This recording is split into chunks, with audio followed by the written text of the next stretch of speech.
Beleza? Salve, salve, salve, meu querido estudante de história. Para você, o meu abraço. Eu sou o professor Natanael, como você já sabe, o seu professor de história. Também trabalho com filosofia e nós vamos hoje conversar um pouquinho sobre um tema relativo à história do nosso continente, da América. Vamos trabalhar a colonização espanhola e a colonização inglesa aqui na América. Como é que foi a organização política, social, econômica, se teve escravidão, se não houve escravidão, como foi a relação com os nativos, as relações de poder envolvendo os modelos empregados aí por britânicos e por hispânicos aqui no continente americano, grosso modo. Então vamos fazer esse apanhado geral e eu preparei aqui um slide para a gente dialogar. Nesse slide a gente vai ver alguns mapinhas, alguns gráficos, alguns tópicos, algumas informações que eu julgo relevantes para a nossa análise. Tá? Então vem comigo, é bem interessante, é bem importante, é relevante esse tema que costuma ser figurinha carimbada aí em Enem, em exames externos como o SSA, né, da UPE, e, claro, nas nossas unidades bimestrais, nos nossos temas escolares, tá legal? Bom, eu começo com o planisfério, onde você observa a linha divisória, a linha imaginária, não é? Da divisão através do chamado meridiano de Tordesilhas. Foi um tratado envolvendo as potências ibéricas, Portugal e Espanha, que foi assinado em 1494, lá na cidade espanhola de Tordesilhas.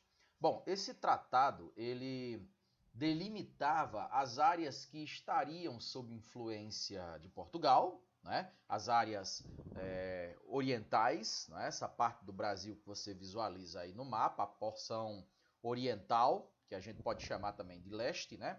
E a oeste, ou seja, a porção ocidental, você pode constatar praticamente a América inteira ficaria sob possessão espanhola.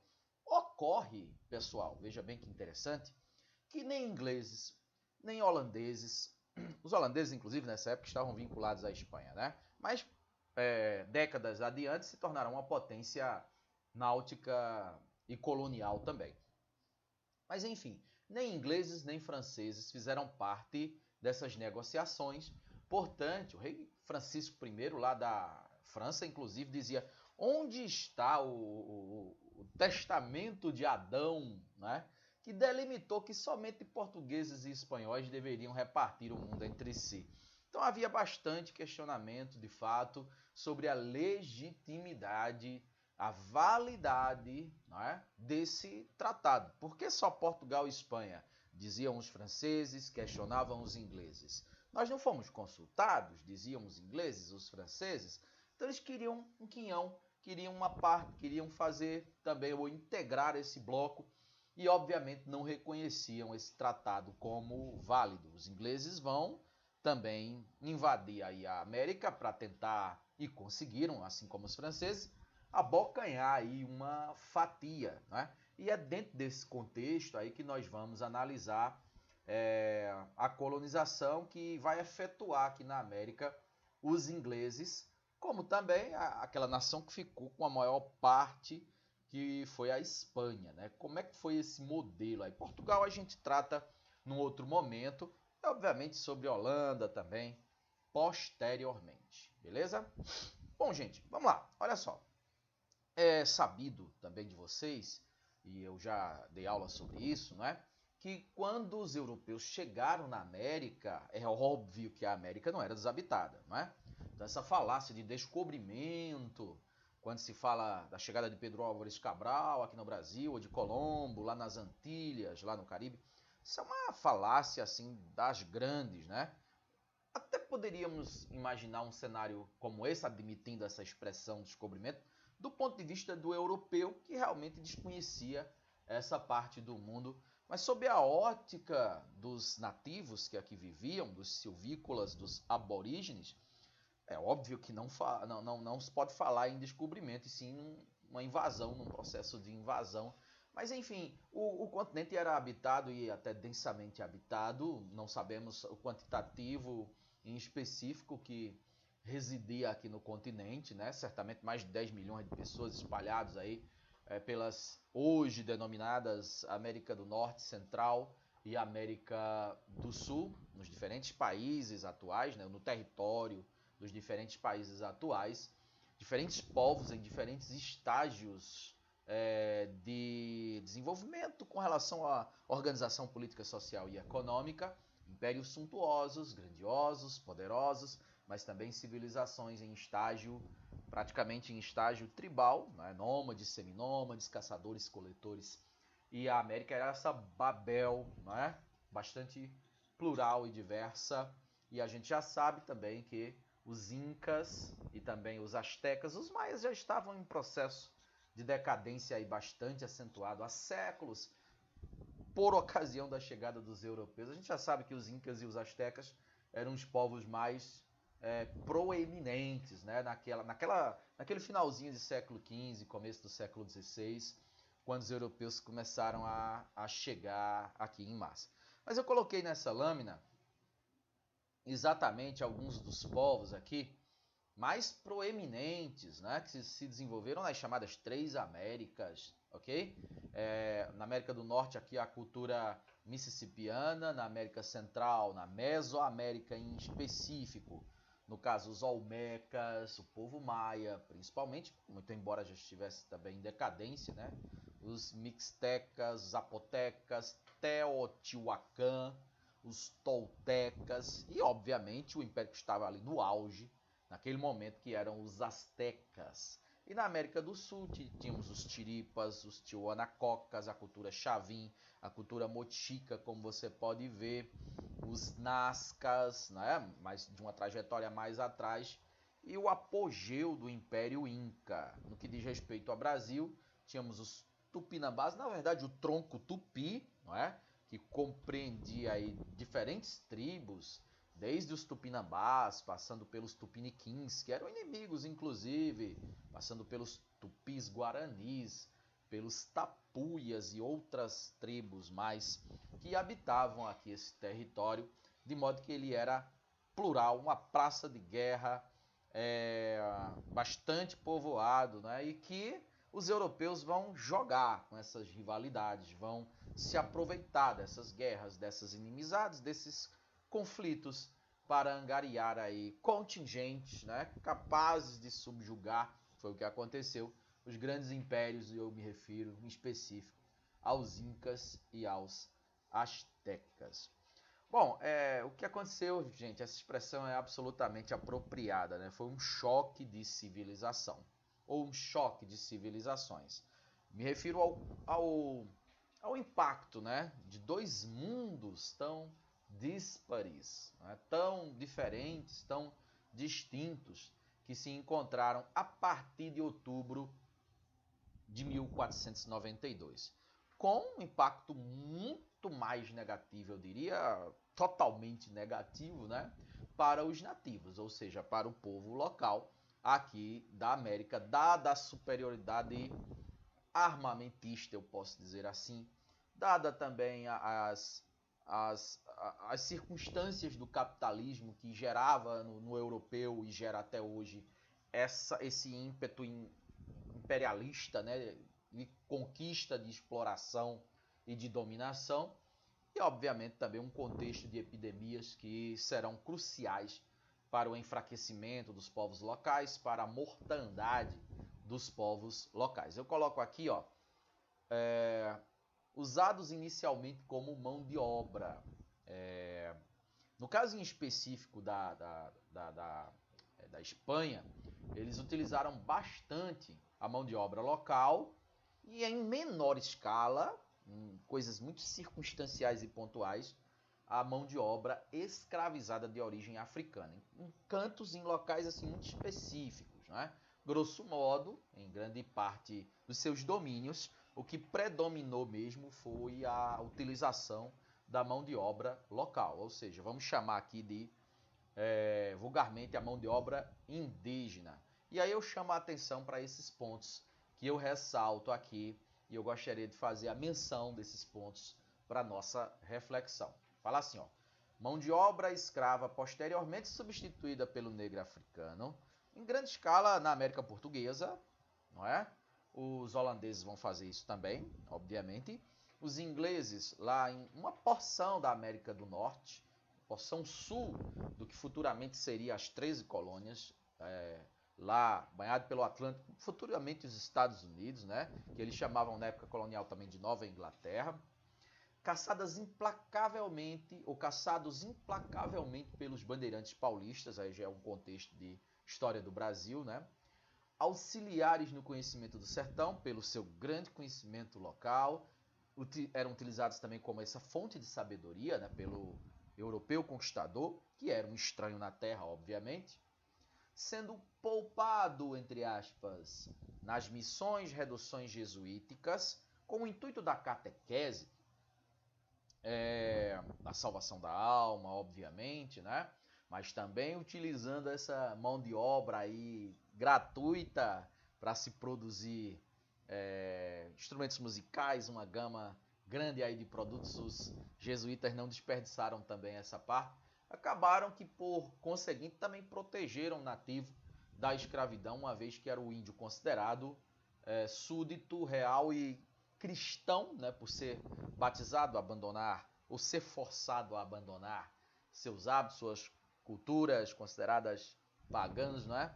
E substituindo tudo ali pela cultura dominante, invasora, digamos assim. Esse índio acabava sendo protegido, entre aspas, da escravidão, o que não acontecia com os nativos, com as tribos que não aceitavam, não é, esse processo de aculturação, de colonização e de conversão. Aí temos lá, ó, escravizados com a guerra justa, é o que eu acabei de dizer. Guerra justa era o termo dado a permissão que se tinha para exterminar os índios se estes não se submetessem ao cristianismo. É como se os europeus dissessem: não merecem viver, rejeitaram a palavra de Deus, são pagãos e não querem aceitar a salvação. Então, para esses, pode escravizar, pode até fazer coisa pior. E era esse porque essas tribos, esses povos funcionariam então como obstáculo na conquista, na colonização, no avanço da cristianização. E aí esse termo guerra justa, ele surge, por exemplo, aqui no Brasil a partir de 1570. Né? E aí continuando, ó, usados após 1750 como muralhas deliminadoras de territórios, mulheres índias como substituição às mulheres brancas europeias. É claro que esse processo de miscigenação ele ocorre com muita força no Brasil, né? Em algumas porções aí da América Hispânica, mas grosso modo no Brasil. Miscigenação muito forte envolvendo aí pretos, índios e também os brancos portugueses. Essa é uma cena, pessoal, interessante de um filme que eu já recomendei em uma outra aula e se você quiser eu falo de novo, que é o filme Apocalipto. Esse filme você encontra gratuitamente no YouTube e legendado, né?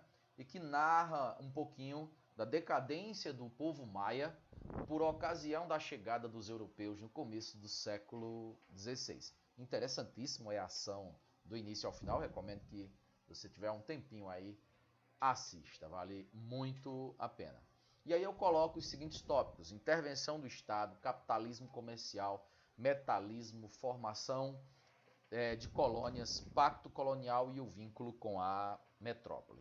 Esses elementos, pessoal, eles são primordiais dentro da ideia do pacto colonial, dentro da ideia do mercantilismo, dentro da ideia da dominação colonial que se segue a partir do século XVI, entrando no século XVIII, XVII, aliás, indo para o século XVIII e só tendo ali processos de ruptura a partir do século XIX, consistia no seguinte, basicamente. A colônia era a área dominada, a saber, a América. A metrópole era a área dominadora, nesse caso a Europa. Espanha, Portugal, aí vai vir a Inglaterra, como eu já disse, né? Vão vir os franceses também.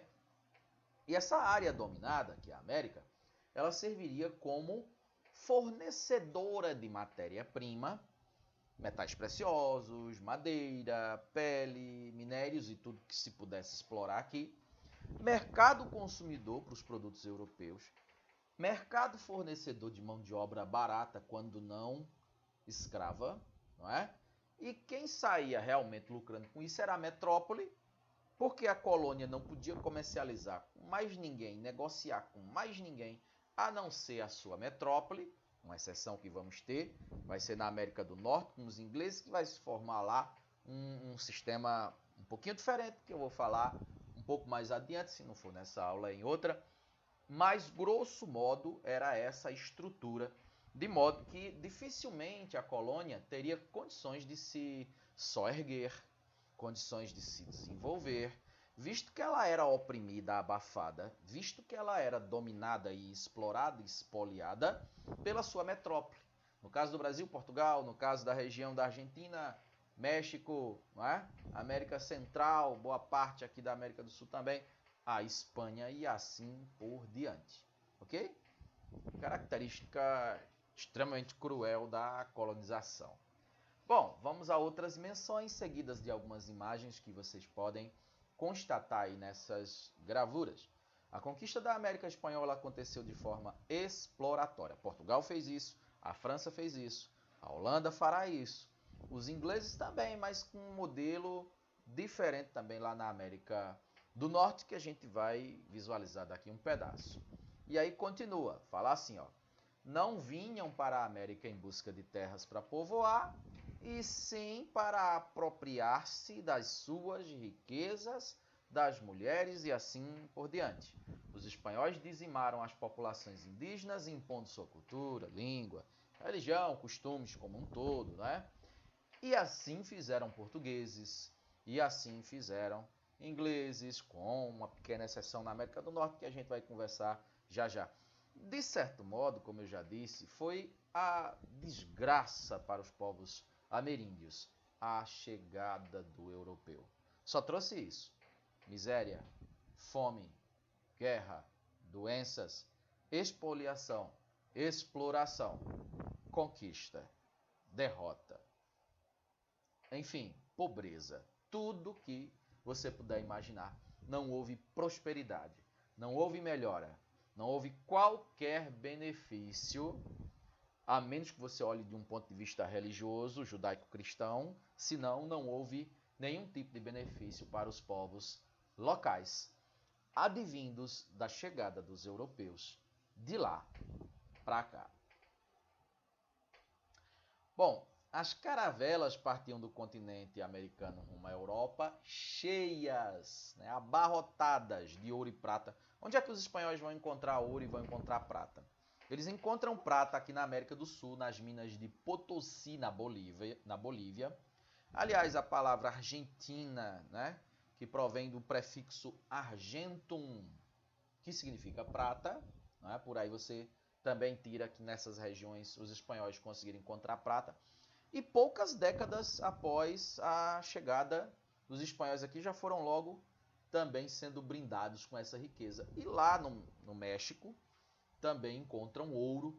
Então a riqueza da Espanha foi muito grande. Gente, parar para pensar um pouquinho. Ó. Portugal e Espanha poderiam ser nações das mais ricas do mundo, se, e somente se, tivessem usado esses recursos como capital que você investe para ganhar mais, para render, para frutificar, para ter um retorno. Acontece que Portugal e Espanha, sugando durante séculos as riquezas da América, acabaram que não souberam, né, utilizar esses recursos de modo mais inteligente e acabaram que, em termos de zona do euro, né, de União Europeia, não estão entre as nações mais poderosas de lá. Né? Então, ao contrário, lá no fim da fila, muito em função do trato, do uso, né, devido, do ponto de vista do capitalismo, que não tiveram com relação a essa riqueza que exploraram. Foi muita riqueza. Toneladas e toneladas de ouro e de prata. Sem falar em outros recursos. Estou falando apenas aqui do ponto de vista dos metais preciosos. Você imagina com relação a outras riquezas que o continente ofereceu. A administração espanhola, que é que nós temos aqui para destaque? Temos um mapinha e ao lado aqui um pequeno texto. Vamos começar a análise a partir desse mapa. Nesse mapa, a gente percebe que a América Espanhola estava dividida em vice-reinos e em capitanias. No Brasil só tinha capitanias, não tinha essa ideia de vice-reinos, né? Na América Hispânica, sim. Tínhamos o vice-reino da Nova Espanha, que era lá no México, lá ao norte.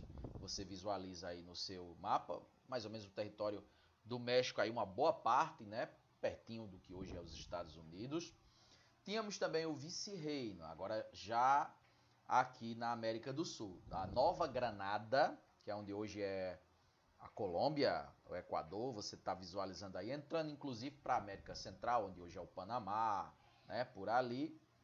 Tínhamos o vice-reino também do Peru, que é essa parte lilás do mapa, onde hoje é o Peru, mas pega um pedaço da Bolívia, enfim.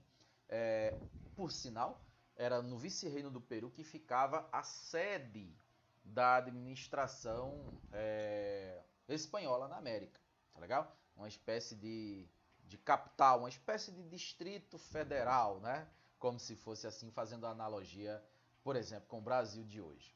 E tínhamos, por fim, o vice-reino do Rio da Prata, bastante valioso, exatamente por compreender o estuário do Prata, do Rio Prata, que é essencial para o escoamento das riquezas ali em países como o Paraguai, os territórios de hoje, né, onde fica o Paraguai, a Argentina e também o Uruguai. Então eram 4 vice-reinos e também as capitanias de Cuba, lá no Caribe, você visualiza aí. Tínhamos também a capitania da Guatemala, a capitania da Venezuela, onde hoje é a Venezuela mesmo, aqui na América do Sul, faz fronteira com o Brasil, você sabe.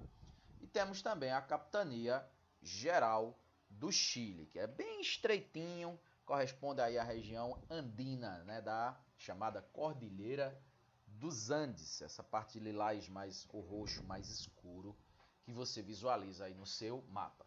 Então essa é a distribuição administrativa, né, divisória das, como se fosse assim, províncias, né? Umas consideradas vice-reinos, que tinham um status maior, e uma capitania que tinha um status menor, ok? Lembrando que na comparação com o Brasil, não tínhamos cá a figura do vice-reinado, e sim apenas da capitania, que no Brasil ainda era hereditária, né? Pertencendo a uma família, digamos assim, passando então de geração em geração dentro daquela família, até indefinidamente, né? Isso durou mais de 200 anos o sistema de capitanias hereditárias aqui no Brasil. Mas vamos agora ao texto. A menção fala o seguinte teor.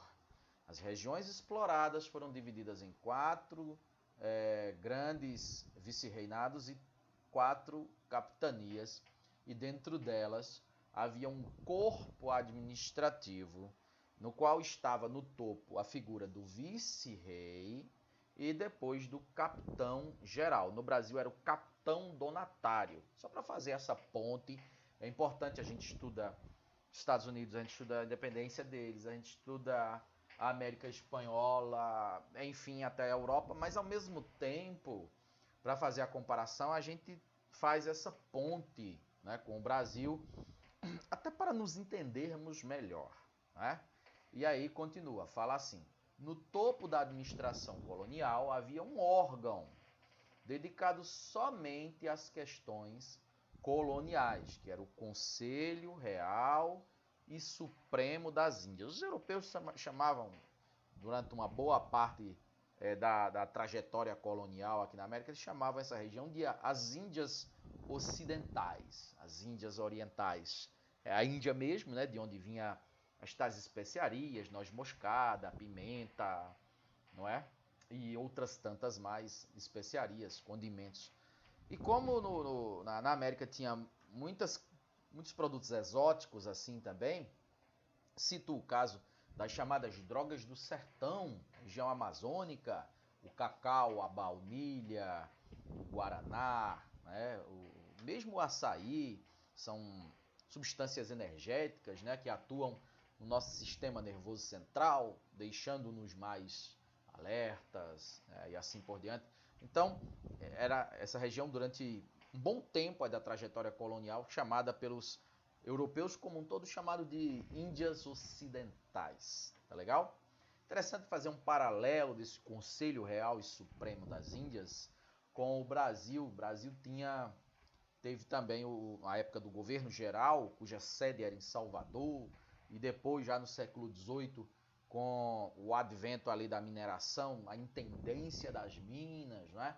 Sempre um órgão metropolitano controlado pela metrópole para administrar e centralizar todo o poder, toda a administração, todo o governo das áreas coloniais.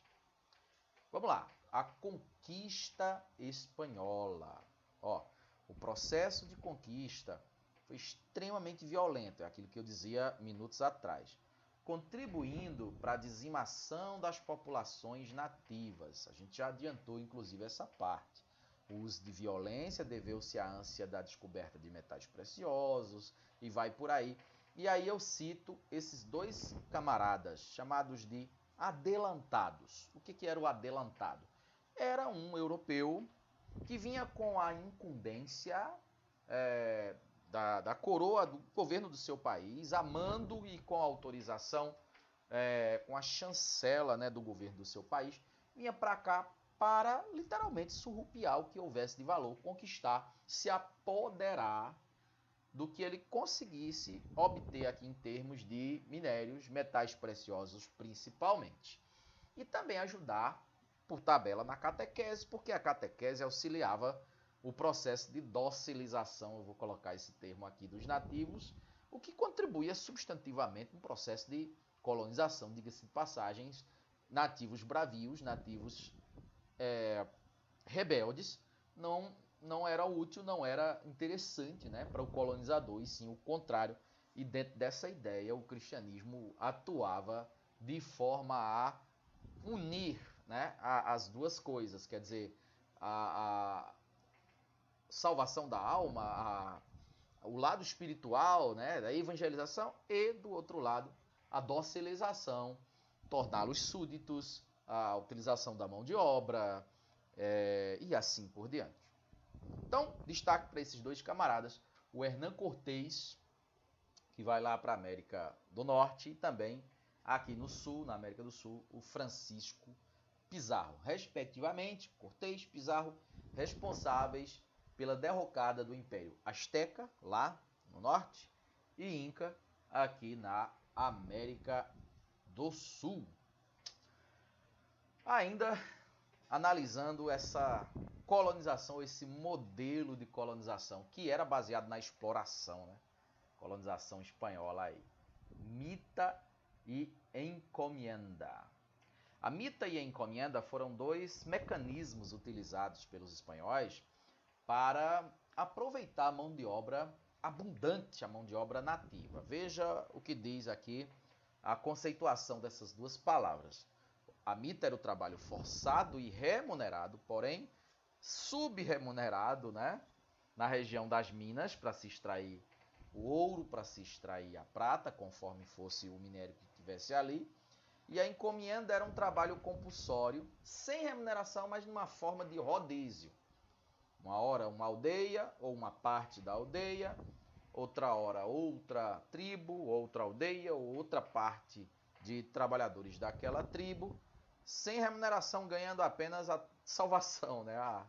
Digamos, a evangelização, né? Era uma espécie de pagamento que o índio receberia em troca daquele trabalho que ele estava fazendo temporariamente para o europeu. Grosso modo, os espanhóis lançaram mão dessa tática. Não é? Agora é a organização política administrativa. A gente já falava ali nos vice-reinos, a gente já falava ali nas capitanias hereditárias, na figura do capitão, não é? Do vice-rei e assim por diante. Mas descendo um pouco mais assim para uma estrutura hierarquicamente abaixo, a gente encontra o Conselho das Índias, como já mencionamos, e a Casa da Contratação, que você vê aqui, ó, encarregado da fiscalização, da regulamentação do comércio e também da cobrança de tributos. Aí, comparando com o Brasil, a gente chega à questão das câmaras municipais, que é a última menção no texto dessa lâmina.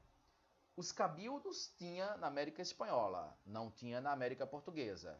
Mas as câmaras municipais, né, de cada cidade que vai sendo fundada, de cada município que vai sendo ali criado, tinha tanto na América Espanhola quanto na América Portuguesa, para efeito de analogia, né, de comparação aí.